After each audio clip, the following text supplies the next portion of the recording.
টিকটকে video upload করে অনেকেই রাতারাতি ভাইরাল, আবার অনেকেই অনেকদিন থেকে ভিডিও আপলোড করে তারপরও তার ভিডিও ভাইরাল হয় না এবং ভিডিওতে ভিউ আসে না। তো আপনার ভিডিও ভিউ হবে এবং ভাইরালও হবে। টিকটকের যে নিয়ম কানুন গুলো আছে, যে সেটিংস গুলো আছে, এই সেটিংস গুলো মেনে যদি আপনি ভিডিও আপলোড করেন তাহলে আপনার ভিডিও অবশ্যই ভাইরাল হবে। বন্ধুরা, এই ভিডিও স্ক্রিনে যে ফটোগুলো আপনারা দেখতে পাচ্ছেন, এই ফটোগুলো হচ্ছে এআই জেনারেট করা।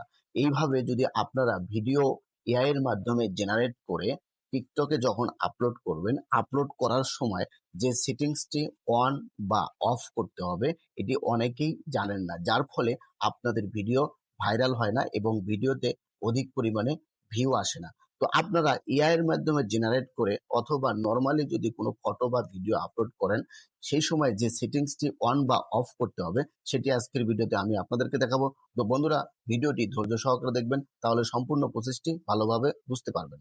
আমরা ভিডিও আপলোড করার জন্য টিকটক অ্যাপসে প্রবেশ করি, তারপর প্লাস অপশনে ক্লিক করি, তারপর গ্যালারি থেকে আমরা ভিডিওটি সিলেক্ট করে নিই। নেয়ার পরে আমরা নেক্সট অপশনে ক্লিক করি, তারপর আমরা এখান থেকে যদি কিছু লিখতে চাই আমরা এখান থেকে লিখে নেই, তারপর আমরা নেক্সট অপশন আবারও ক্লিক করি। করার পরে এখান থেকে ভিডিওর ডেসক্রিপশন, ভিডিওর টাইটেল বা কাভার, হ্যাশট্যাগ, মেনশন, তারপর লোকেশনটি সিলেক্ট করে দিই।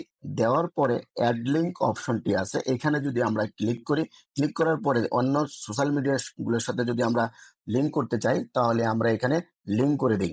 তারপর আরেকটি অপশন আছে, everyone can view this post, এখানে যদি আমরা ক্লিক করি, ক্লিক করার পরে এভরিওয়ান ফ্রেন্ডস অনলি ইউ, এগুলো থেকে আমরা এভরিওয়ানটা সিলেক্ট করে দিই। তারপর আমরা যদি এখন এই মোর অপশনে ট্যাপ করি, ট্যাপ করার পরে আমরা এখান থেকে ভিডিওর যে আজকের মূল থিম সেটি হচ্ছে AI generate content. AI generate কন্টেন্টটা কি?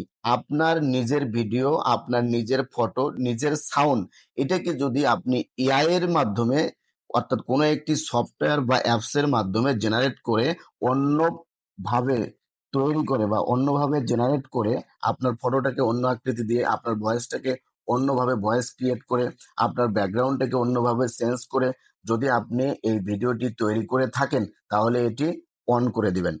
এবং যদি আপনি নিজের ভিডিও, নিজের ভয়েস, নিজের ব্যাকগ্রাউন্ড এবং সবকিছুই নিজেই তৈরি করেছেন তাহলে এটি আপনি অফ করে দিবেন।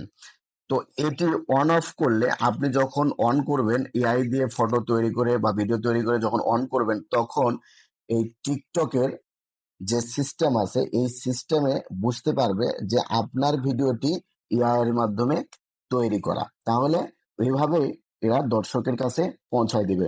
এবং আপনি যদি এআই এর মাধ্যমে তৈরি না করে নর্মালি ভাবে করে থাকেন তাহলে টিকটকের সিস্টেমটাই ওইভাবেই দর্শকের কাছে পৌঁছায় দিবে।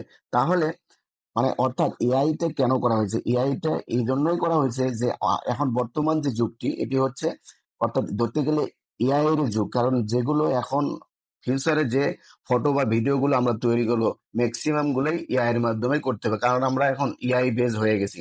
তো এটাকে আলাদা করার জন্য যে সিস্টেমটা, এই এআই জেনারেট কন্টেন্টটা এই সিস্টেমটা করে দিয়েছে যাতে মানে কোনটা এআই এর ছবি ফটো আর কোনটা এআই ছাড়া। এই জন্য এই দুটাকে আলাদা করার জন্য এই এআই জেনারেট কন্টেন্টটা এখানে অপশনটি দিয়ে দিয়েছে। তো বন্ধুরা, ভিডিওটি যদি আপনারা বুঝে থাকেন এবং এখান থেকে যদি আপনারা একটু উপকৃত হন তাহলে আমার চ্যানেলটি সাবস্ক্রাইব করবেন।